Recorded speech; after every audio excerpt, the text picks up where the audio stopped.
Bugün Həzrət Əli əleyhissalamın mövlud günüdür, Rəcəb ayının 13-ü. Hamınızı təbrik edirəm və elə həm Həzrət Əli ilə əlaqəli, həm də birinci xutbə ilə əlaqəli bir mövzuya qısa şəkildə toxunmaq istəyirəm. Bir neçə dəqiqə, bu elə bilirəm ki, mənəvi bir səfa gətirə biləcək bir mövzudur, Ramazan ayı qabağı.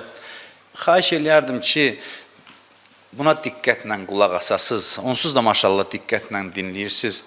Amma bu hesab edirəm ki, lazım olan bir məsələdir. Bunun haqqında bir neçə dəqiqə danışmaq istəyirəm.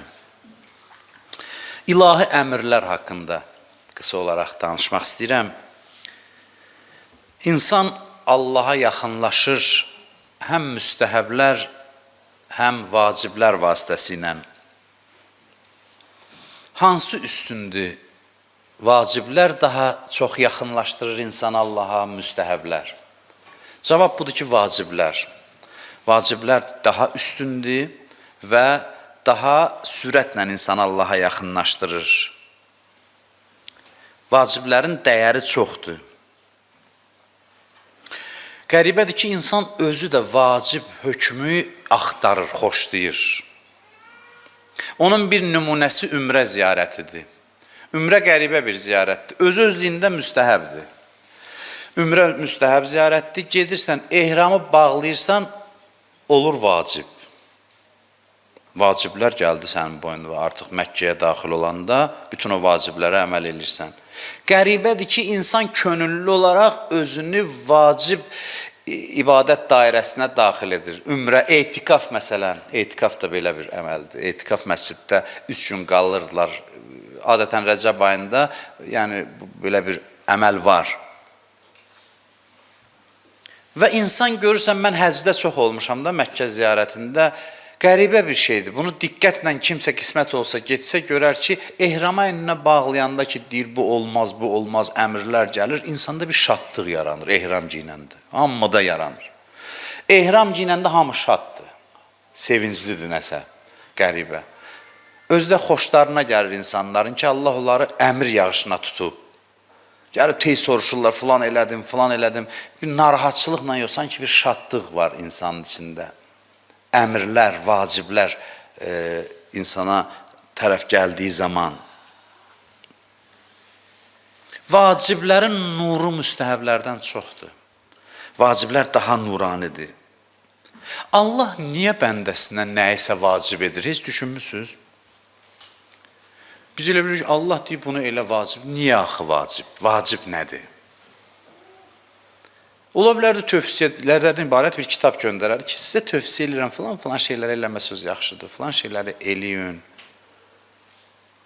Vacib idi ki, desin, vacibdir sənə. Niyə axı? Biz bəlkə də heç vaxtda düşünməmişik çoxumuz. Öləməlidir. Axı, niyə eləyir?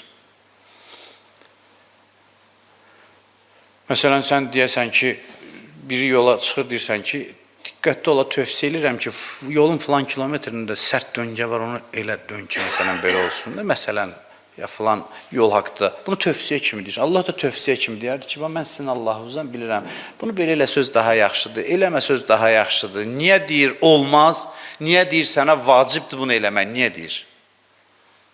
Elə hər şeyi tövsiyə eləyərdi, müstəhəb eləyərdi. Cavab budur ki, müstəhəbdə mən var, mən. Müstəhəbdə mən var. Bəndəsini, insanı yaradan Allah bilir ki, bu mən ev yıxan şeydir. Bu insan adlı varlığın, xoşbəxtliyi məndən qopmasındadır.